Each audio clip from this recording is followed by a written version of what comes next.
तो गाइज आज की हमारी जो वीडियो होगी इसको स्टार्ट करेंगे हम एक कोड के ज़रिए से, एक कोटेशन है उसके ज़रिए से। चलिए वो कोटेशन क्या होगी, कहता है कि knowledge is of no use unless you put into your practice. हुआ कि आपका जो ज्ञान है, आपका जो नॉलेज है उस वक्त तक कोई काम का नहीं है जब तक कि आप उसको प्रैक्टिस पर ना रखें। तो का मतलब ये है मेरा कि जो हमारे वर्ड्स जो हम लोग डेली बेस पर सीख रहे हैं इसको हम लोग अपनी प्रैक्टिस पर रखें, अपनी कम्युनिकेशन के अंदर इसको यूज़ करते रहें ताकि हमारी कम्युनिकेशन और बेटर से बेटर हो जाए और कहीं ना कहीं वोकैब्स भी हमारे माइंड में सेट होते चले जाएं।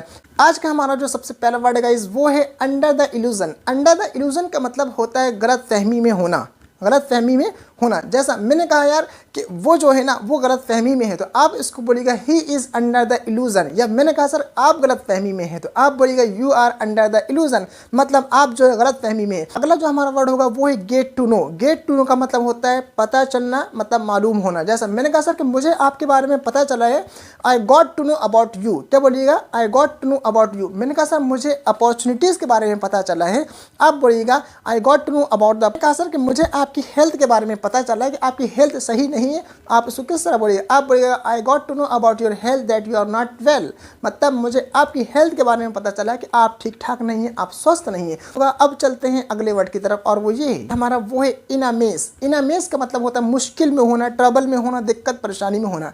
जैसा मैंने कहा सर कि आजकल मैं जो है दिक्कत में हूँ, परेशानी में हूँ, मुश्किल में हूँ, तो आप इसको किस तरह बोलिएगा, आप बोलिएगा now days I am in a mess. क्या बोलिएगा, now days I am in a mess, मतलब आजकल जो है मैं मुश्किल में हूँ, मैं परेशानी में हूँ। मैंने कहा सर जब आपने मुझे कॉल किया था उस टाइम मैंने आपका कॉल रिसीव नहीं किया, क्यों नहीं किया, कि उस टाइम मैं थोड़ी दिक्कत में थे, परेशानी में था या फिर मुश्किल में था। आप बोलिएगा when you called me on that day, जब मुझे आपने उस दिन कॉल किया था, I was in a mess, उस दिन आपने मुझे कॉल किया था, मैं मुश्किल में था, दिक्कत में था, परेशानी में था। तो इन a mess, in a mess. अगला एक और एग्जाम्पल, जैसा मैंने कहा सर जॉब छोड़ने के बाद जो है मैं एकदम मुश्किल में हूँ, तो आप बोलिएगा after living the job I am in a mess, मतलब जॉब छोड़ने के बाद मैं मेस में हूँ, मतलब मैं दिक्कत में हूँ, मुश्किल में हूँ। जो वर्ड गाइस हमारा वो है in no time. In no time का मतलब होता है बिना समय गवाए, मतलब बिना समय को बर्बाद किए हुए, जल्दी में, मतलब जल्दी से। In no time, in no time. जैसा मैंने कहा सर मुझे जॉब जो है बहुत जल्दी में मिल गई, मतलब बहुत जल्दी मिल गई, मतलब जिस उम्र में मुझे जॉब नहीं मिलनी चाहिए थी, अभी मेरी पढ़ाई लिखाई के दिन थे, उस उम्र में मुझे जॉब मिल गई। तो आप बोलिएगा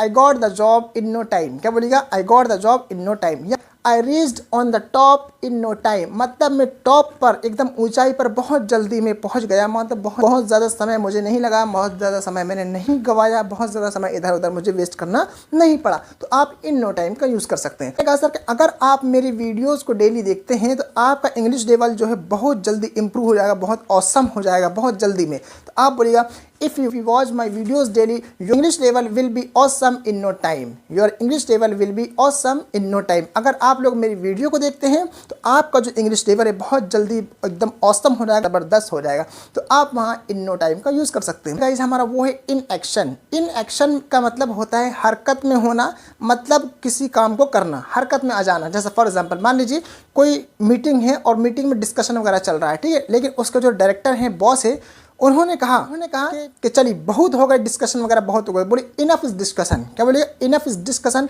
let's get started in action now. अब चलिए काम वगैरह शुरू किया जाए, अब जो हरकत में आया जाए, तो वहाँ पे आप इन नो एक्शन को लगा सकते हैं। आप बोलिएगा enough is discussion, let's get started in action now. अब चलिए हम लोग जो है एक्शन में आते हैं, हरकत में आते हैं। कि अगर आप अपनी ज़िंदगी में, जीवन में बहुत आगे तक जाना चाहते हैं तो आपको हरकत में आना पड़ेगा। तो आप बोलिएगा you have to get in action if you want to go far in your life. आपको एक्शन पर आना पड़ेगा, आपको काम करना पड़ेगा अगर आप अपनी ज़िंदगी में, जीवन में बहुत आगे तक बढ़ना चाहते हैं, बहुत आगे तक जाना चाहते हैं। हमारा वो है इन डिस्गाइज। इन डिस्गाइज का मतलब होता है अलग भेष में, मतलब फॉर एग्जाम्पल मान लीजिए, आपको एग्जाम्पल देता हूँ समझ में आ जाएगा आसानी से।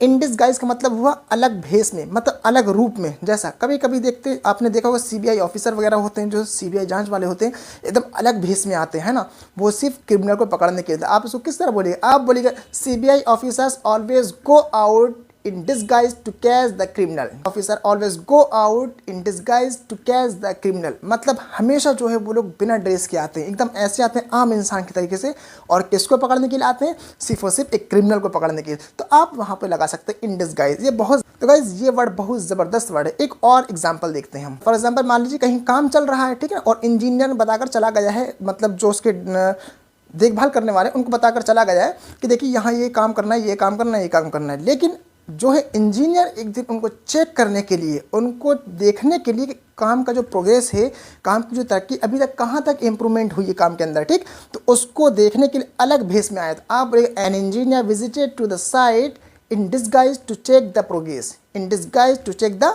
प्रोग्रेस, मतलब जो है एक इंजीनियर जो है अपनी साइट पर विजिट किया, मतलब वहाँ गया सिर्फ चेक करने के लिए उस प्रोग्रेस को, उस इम्प्रूवमेंट को, क्या हुआ क्या नहीं हुआ। तो आप वहाँ पे इन डिस्गाइज का यूज़ कर सकते हैं। गाइज वो है इन लव। इन लव का मतलब होता है आकर्षित होना, मतलब प्यार में होना। अब प्यार में होना मतलब इश्क मोहब्बत वाला प्यार नहीं है, मतलब आकर्षित हो जाना। जैसा फॉर एग्जाम्पल आपने किसी की ड्रेस देखा, ठीक, और आप एक ही बार में उसमें आकर्षित हो गए, मतलब आपको बहुत अच्छी लग गई, तो आपको यहाँ पे बोलना होगा I fell in love with this outfit the moment I saw that. हुआ कि मैं इस ड्रेस पर जो है एकदम तरीके से आकर्षित हो गया हूँ, जब मतलब जिस मोमेंट में मैंने उसको देखा था। तो आप इस तरीके से यूज़ कर सकते हैं इन लव। मैंने कहा था कि जब मैंने पठान मूवी देखी तो एकदम आकर्षित हो गया, एकदम ज़बरदस्त मज़ा आ गया था। तो आप बोलिएगा I fell in love with the Pathaan movie when I watched that, मतलब उस मूवी को मैंने जब देखा तो एकदम आकर्षित, मतलब ज़बरदस्त, एकदम प्यार में हो गया। प्यार में होने का मतलब वो मोहब्बत वाला प्यार नहीं, ये बस प्यार में हो गया, मतलब अच्छी लग गई मुझको। तो आप बोलेंगे इन लव। अगला जो वर्ड है गाइस हमारा वो इन डेट।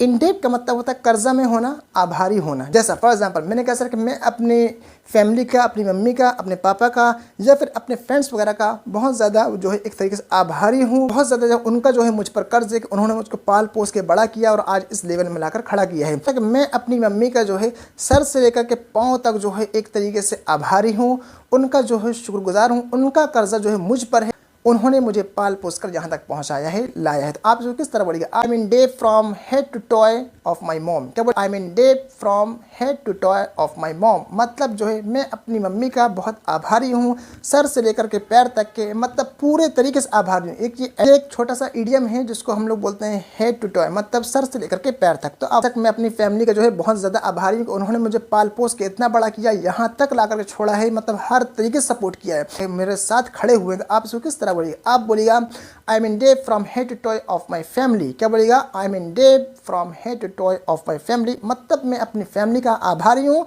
उनका कर्जदार हूँ। इस तरीके से भी बोल सकते हैं।